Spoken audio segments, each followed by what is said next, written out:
ओम साईं राम। कैसे हैं आप लोग? आई होप सब ठीक होंगे।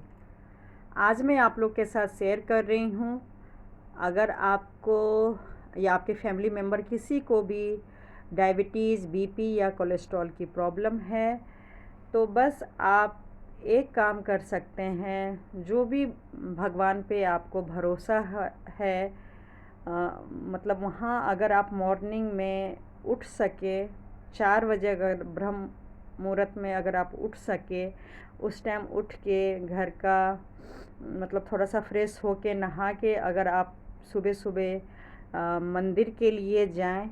और ये मैं इसलिए बोल रही हूँ, मंदिर दर्शन के लिए जाएं या जो भी भगवान को आप मानते हो। मैं जैसे साईं बाबा को मानती हूँ, तो मेरे हस्बैंड को ये सब सारी परेशानी है। और क्योंकि जो मतलब घूमना सभी आप लोग को सभी को पता होगा कि इसमें सबसे ज़्यादा फ़ायदा अगर करता है तो मॉर्निंग वॉक या इवनिंग वॉक, योगा एक्सरसाइज बहुत लोग को करने का मन नहीं है, लेकिन हाँ घूम सकते हैं। लेकिन घूमने में बस एक आदत क्या होती है, कभी गए कभी नहीं गए, कभी कुछ काम, कभी पैर में दर्द, एक ऐसा बहाना लोग बना लेते हैं कि वो भी रूटीन में नहीं रहता है, और जिसके कारण हमेशा अप डाउन होते ही रहता है और टेंशन लगा ही रहता है कि इसका परमानेंट इलाज क्या है। सभी लोग को पता है कि कहते हैं कि बीपी, शुगर, कोलेस्ट्रॉल ये सब की परमानेंट इलाज नहीं है। लेकिन मेरा यकीन मानिएगा, अगर आप इस तरह से कसम एक तरह से ले लेते हैं कि कुछ भी हो जाए हमें डेली जाना ही है। और क्योंकि मैं मॉर्निंग में इसलिए बोली हूँ क्योंकि मैक्सिमम लोग देखिए काम करते हैं और उनको एक बहाना रहता है कि मुझे ऑफिस जाना है 9 बजे 10 बजे, और फिर शाम में भी थक के आते हैं तो वो शाम में भी नहीं जाना चाहते। मतलब डेली कोई ना कोई बहाना बनाते ही रहते हैं। तो अब क्या करें?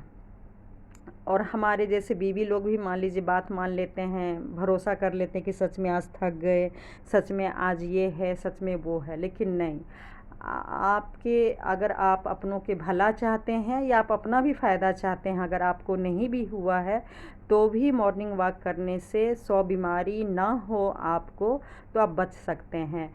और जिनको हो गया है उनके लिए भी ये बहुत ही अच्छा उपाय है कि अगर आप क्योंकि दिन में तो टाइम मिलेगा नहीं, तो आप सबसे अच्छा थोड़ा सा जितना आप नींद अपना हराम करेंगे तो ऊपर वाले की कृपा रहेगी तो आपकी स्वस्थ लंबी आयु ज़रूर हो सकती है।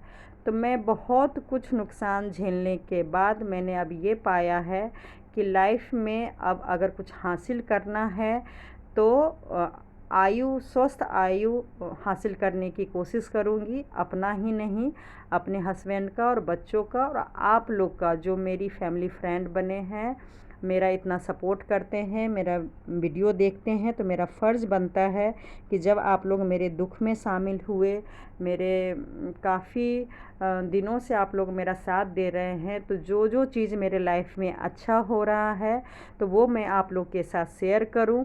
और मुझे बहुत प्राउड फील हो रहा है कि मैंने बिल्कुल भी नहीं सोचा था, जो मेरी ऐसी हालत हो गई है कि मतलब बिस्तर से मुझे उठने का ही मन नहीं करता था, और किसी तरह मैं हाथ का एक्सरसाइज कर लेती थी और घर का काम कर लेती थी। मैंने सोचा भी नहीं था।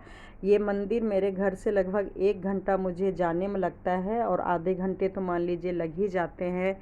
पूजा सारा आधे घंटे से थोड़ा ज़्यादा ही हो जाता है। शिव जी का मंदिर है, वहाँ जल चढ़ाना, माता रानी का दर्शन करना, साईं बाबा का मतलब जब हम लोग पहुँचते हैं तो कभी उठ रहे होते हैं भजन गा के साईं बाबा को उठाते हैं, कभी श्रृंगार करते हैं, कभी दर्शन के लिए गेट खोल देते हैं। इस तरीके से मतलब हम लोग का वहाँ पे दर्शन होता है और बहुत ही अच्छा लगता है। यकीन मानिएगा, जितने भी घर में मतलब तबीयत ही नहीं, जो भी सुख शांति अगर छिन गया है ग्रह की वजह से या अपनों की वजह से, या कई लोगों का गलत नज़र घर पे या आपके फैमिली मेम्बर या आप पे पड़ जाता है, तो वो भी बहुत नुकसान करता है। और मेरा एक्सपीरियंस है कई सालों से, मतलब 10-12 साल से, तो सोचिए मैं और मेरे फैमिली बहुत ज़्यादा परेशान रहे हैं। और कुछ लोगों ने जब हमें डेट के साथ बताए कि मेरे हस्बैंड का बिज़नेस कब से लॉस हो रहा है, मेरा लाखों लाखों का लॉस मेरा हुआ तो वो कब हुआ, हस्बैंड की तबीयत कब ख़राब हुई, और जॉइंट फैमिली में प्रॉब्लम कब से शुरू हो गई, और भी फैमिली मेम्बर हम लोग से क्यों दूर चले गए, और कुछ लोगों ने मतलब हमें हमारे सारे रिश्तेदारों के मन मतलब ऐसा कर दिया जो कि हमारी बातचीत बंद हो गई थी। छोटी बेटी को कोई देखता नहीं था।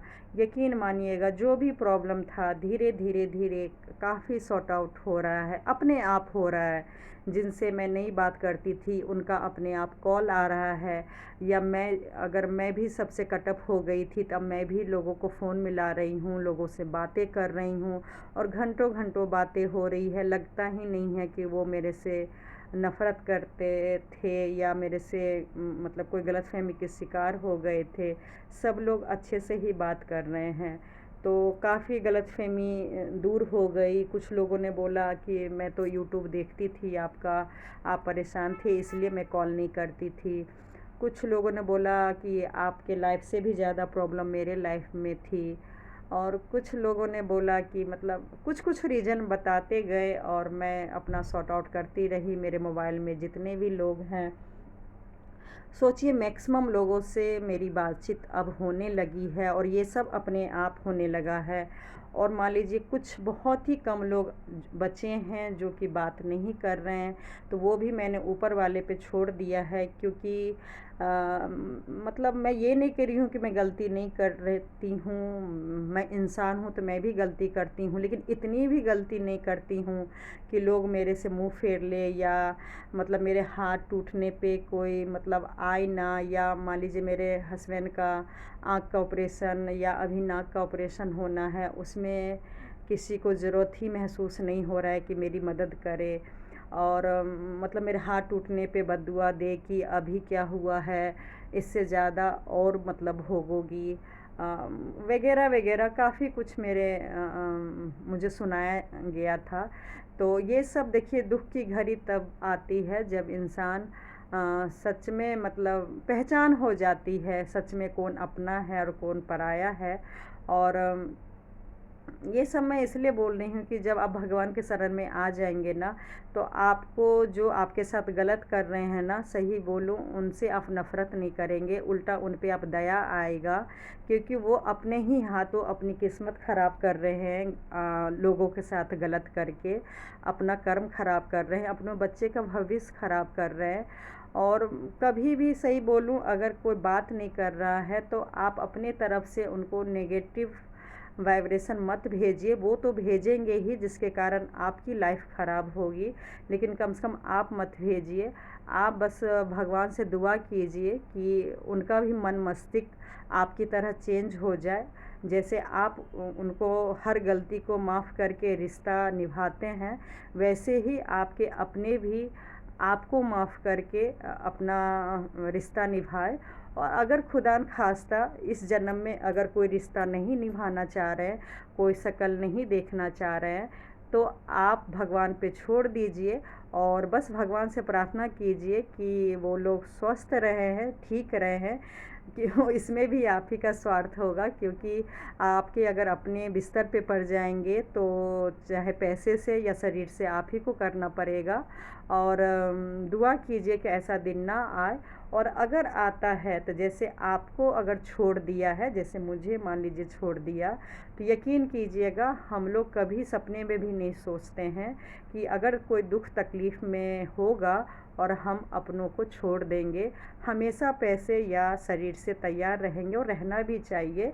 और अगले जन्म के लिए दिन रात बस यही प्रार्थना कीजिए कि दुश्मनी का रिश्ता ना हो, कोई अच्छे से ही रिश्ते में अगले जन्म में रिश्ता हो, क्योंकि जितना आप नफ़रत के साथ जिएंगे उतना ही आपकी या अपनों की लंबी आयु तो होगी नहीं, ऊपर से बीमार पड़ेंगे। मेरा काफ़ी वीडियो देखिएगा कि मैं कुछ सालों से टेंशन में रह के अपना शरीर कितना ख़राब की, और हस्बैंड की तबीयत तो पहले से ही ख़राब थी। तो जो मुझे एक केयर करना चाहिए था वो मैं नहीं कर पाई, क्योंकि जब एक लेडीज़ खुद ही स्वस्थ नहीं होगा तो क्या अपने बच्चों और फैमिली पे ध्यान देगा। तो इसलिए बस साईं बाबा की कृपा आप लोग पे